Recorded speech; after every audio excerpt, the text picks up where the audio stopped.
Hello and welcome to Nate's Studio Desk. My name is Nate and today we're going to talk about how to get an architectural job. If you find this video helpful, please like and subscribe so you can stay up to date with all the latest videos on how to improve your architectural skills. So back in the day I used to sell knives, which by the way I was not good at, but one thing that I learned from that experience was that if you call 10 people, you're gonna get about one appointment for every 10 people you call. Kind of found that true for architecture as well. It depends, sometimes you get a higher response, but I think just as a general mentality, think of contacting 10 firms to get one meaningful response. About 1 out of 3 or 1 out of 4 of those meaningful responses will actually convert to a job.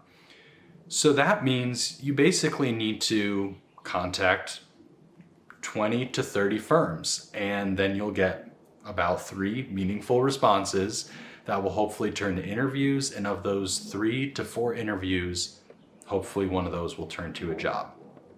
But overall, I use a different method. I use what I consider an inside-out method. What most people do is what I think of the outside-in method, and that's they look for all the available jobs in architecture. They look at all those firms that are posting, we are hiring, and they apply to those firms. Now that's fine.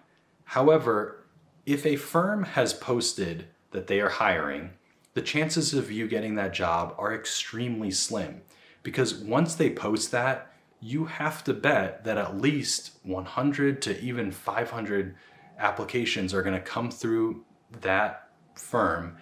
And not only that, they're going to probably have people inside their firm that are already making recommendations of the candidates that they should take a look at. At that point, it's going to be difficult for them to even look at your resume or portfolio. They won't even see the work that you've done.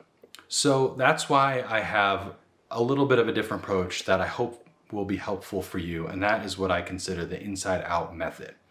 The inside-out method is you first work on yourself. So that means in school you excel with your professors, you try to create the best work possible, you try to make your portfolio as best as you can. That's sort of like step 1. Then step 2 is outreaching to the community, being involved with the architectural community, being involved with AIAS, and what other organizations you can be involved in. A quick anecdotal point to this being involved with the community is, recently I was involved with this organization, and someone on the board of that organization knew someone else at a different firm. I had no idea that they knew this person. However, I went and interviewed at this firm. This is in a completely different state. Moved to a different state, don't know anyone, interviewed at this firm, said that I was from North Carolina where I went to school, and they said, "Oh, do you know such and such?" And I was like, "Oh yeah, I worked with such and such at that organization." Lo and behold, I go and I visit the firm later on, and the first thing they say, "Oh, I called up that person and they had good things to say about you." And right off the bat, you can see there that if you get involved, that might not directly translate to a job, and that's not even the reason why you should do it. But there's always those latent possibilities of that one person knowing someone else, and then they're going to have a recommendation for you.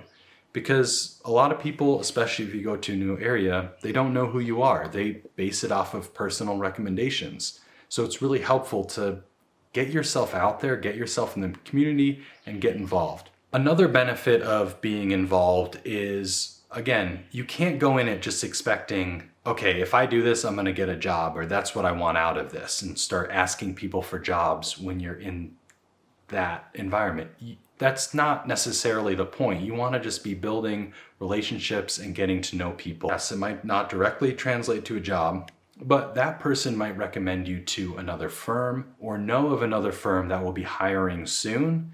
And that way you will know to contact that firm before they've put out that big blast of "we are hiring." So step 3 in this inside-out method is going back to what I initially talked about, which is outreaching to a whole lot of people and firms and just trying to get in the door. You don't necessarily need to ask for a job, but just ask to have a visit, to have a conversation, to sit down for lunch.